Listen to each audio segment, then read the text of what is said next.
Have you ever noticed how some people gain sympathy quicker than others? Same tragedy, same loss.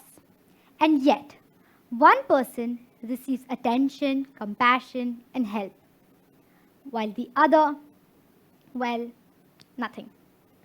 For the longest time ever, I thought that this was about fairness, values, maybe, or perhaps morals.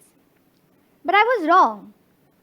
It wasn't what people do that changes our reactions, it's how they look, how familiar they felt, and how easy they were to accept. And then I noticed something unsettling. Our moral instincts are not based on what's right or what's wrong.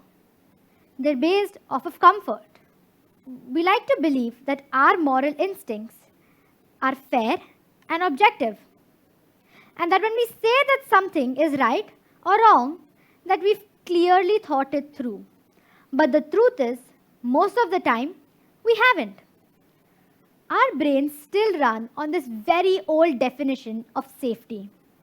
Anything that feels familiar feels safe, and anything that feels unfamiliar feels unsafe. However, that's not the case. A study at Cornell found that defendants deemed unattractive received sentences on average that were 22 months longer than those of attractive defendants. This right here is the perfect example of aesthetic morality. It's the quiet tendency for our sense of just and unjust to be designed by appearances. But that's not what concerns me.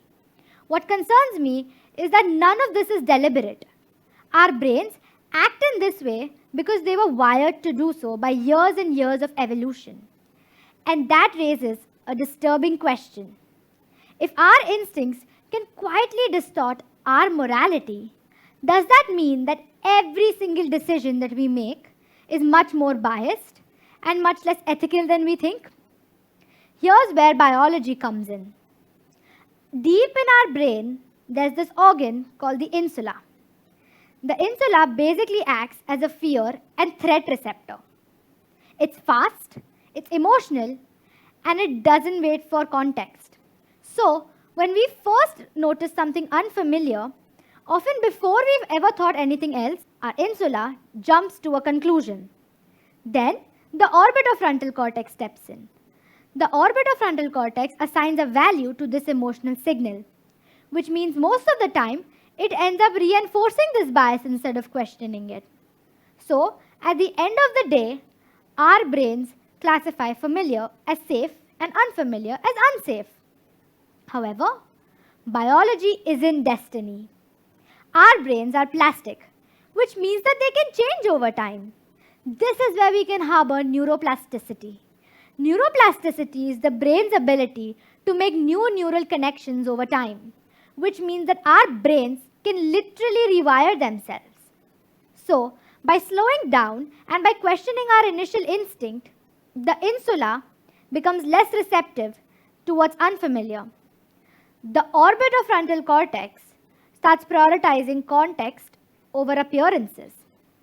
And the prefrontal cortex, which is responsible for empathy and long-term reasoning, gains more influence. In simple words, our morals grow up.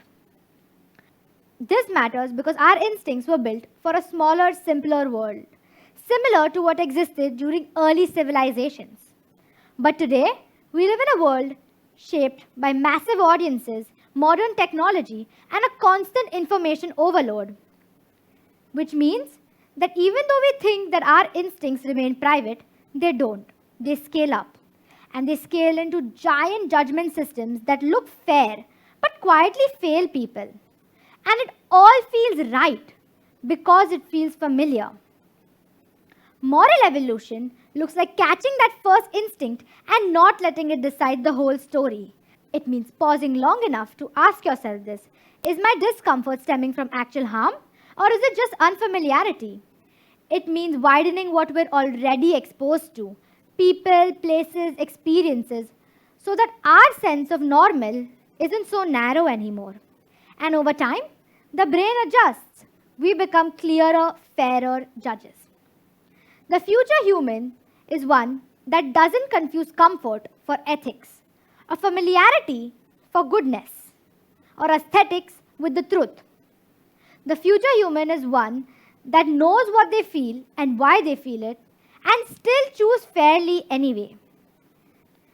And when enough of us harbor this, morality stops being a relic of our past and becomes a tool for our future. And in a world where we choose to evolve in every other way, knowledge, skills, technology, choosing not to evolve morally is no longer neutral. The cost for primitive morality is too high. If you can train your brain to grow in every direction that you want it to, what excuse is left for keeping your morality exactly where you found it?